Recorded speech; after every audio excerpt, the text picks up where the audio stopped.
I just how I know I'm coming at you live, man. My nigga say that shit, Terry Fisher, man. You know what I'm saying? Free me, my nigga. Free me. I've been down Kevin Salas, nigga. I'm so official, nigga.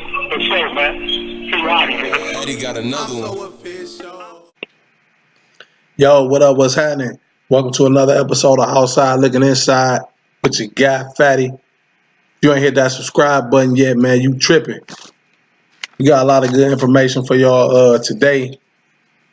I got to ask the question, so I'm going to answer that question. It's like 3 different breakdowns. Some people may feel a way about it. Some people may not, but in all actuality, I'm keeping it 1,000. You know what I'm saying? And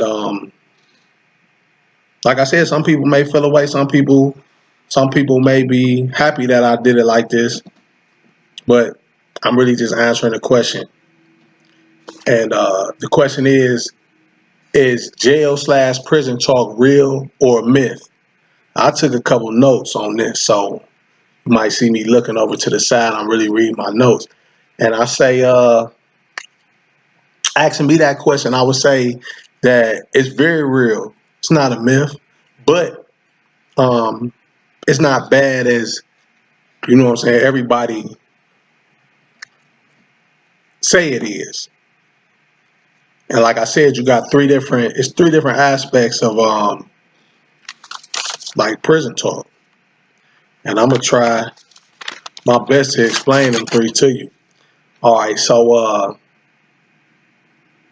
you got some inmates who just prey on vulnerable women, females, ones with little to no self-esteem, and they use that angle to build them up, tell them things that they not used to hearing, or things that they always wanted to hear. And over a period of time, they fall for the inmate. They keep money on their phone so they can call them. They visit them, send them clothes boxes, send them food boxes, commissary, mail. You know, they take care of all their needs. And the entire time, that inmate, he has no intentions on coming home and being with the female. But that's cool, you know what I'm saying, because once he leave, then he just pass her information along to another inmate, and then another inmate contact her, and he give him the blueprint on how to talk to her, what she like, and you know, and it start from there again. She get to taking care of that person, so it's like she paying for a service. So you got females out there that's like that, that just want to be talked to like that, want to be treated that way by men that's incarcerated. Like, this is real. This ain't nothing that I'm making up. This is real. So, you know, that go on. And you got them type of men that's in prison that look for them type of women. But, you know, all that go on like that. And something else that I forgot to mention with that, like 8 out of 10 of the inmates that live like this while they in prison, they ain't got no boundaries. Meaning they'll do this with men and women. You know what I'm saying? They'll go both ways. As far as trying to, and they call it like survival, trying to survive in prison. So yeah, that's them. That's one. So 2 is, then you have the inmate who can be considered game shy, or he has self-esteem problems of his own. So he try to play the game, but trick himself and end up falling in love with the thought of being in love. So you'll often hear this person arguing and cussing somebody out, crying, or calling the person on the other end of the phone all different type of names. You know what I'm saying? And more than half of these men engage in same-sex affairs while they incarcerated. That's 2.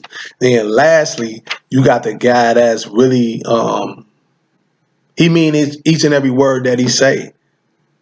He really love the relationship. See, these the ones that had a cells or bunk areas decorated with pictures of their female friends, or pictures of them on a visit in the visit room hugged up with each other.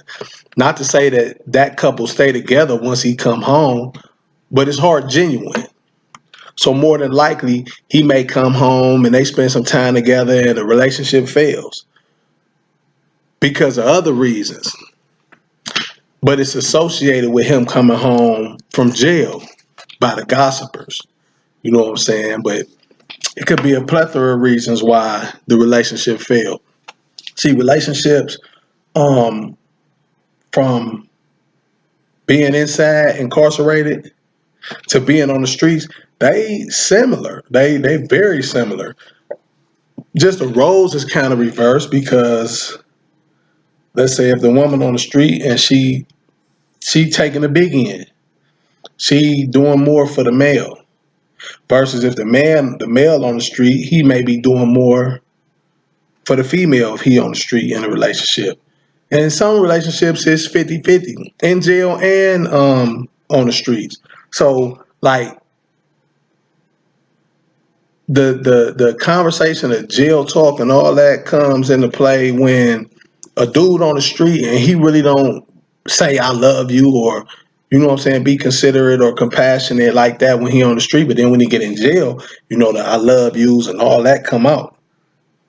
And it gotta come out because when you go to jail, you ain't got no friends. Your friends don't be there for you like how they be for you when you be on the street. You get in jail, some people sometimes you can't call nobody. Won't nobody answer their phone. Won't nobody respond to your mail or nothing.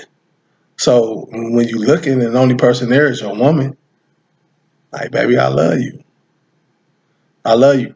And, you know, everybody ain't conniving. Everybody ain't, you know, shysters like that. Everybody ain't just looking for a come up or in survival mode like that. So I ain't trying to wreck nobody's show at all. Like I said, it's 3 different groups. In my own opinion, it's 3 different groups. This is what I seen. This is what I seen. This is what I witnessed myself. So you got the ones that's shysters. Then you got the ones that's just, you know, in the way and they don't know what they want to do for real. They really flip-floppy theyself. And then you got ones that's rock solid, no shake, real stand-up dudes. And so that's my take on it. That's my take on it. That's how I feel about it. And I guess that's the answer to the question. Let me see if I left anything out. Oh, let me give you an example. This is why I say, okay, so like a dude in jail and in prison, and he got a girl, and she looking out for him.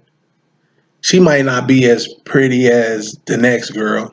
She looking out for him or whatever, and you a looker. You going to see your baby daddy or whatever, and you in the visit room, and you see this man out there. You see me out there with somebody that's really not no looker, and you looking like, oh, he playing the game, he running her up and all this and that. It's the same thing as if you go to the mall and you see me with somebody who ain't a looker, but you see us all hugged up, you see me all up on her big head, you know what I'm saying? And it's the middle of February. What's the first thing gonna come to your mind? Oh, he running her up for that income tax check. It's the first thing gonna come to your mind. Like, don't cap. That's what's gonna happen. But yeah, it's just life. That's just how it goes. You got good guys, you got bad guys, you got good women, you got bad women. So just like I came and talked about this, you know I got to double back and talk about the females. So I will be doing that. Yeah, I already know. Man, hit that subscribe button, that like button, man. Stick around. Got some stuff coming up, whole bunch of stuff, whole bunch of fly stuff, you feel me? I'm going to keep it on the hush because people been trying to steal, you feel me?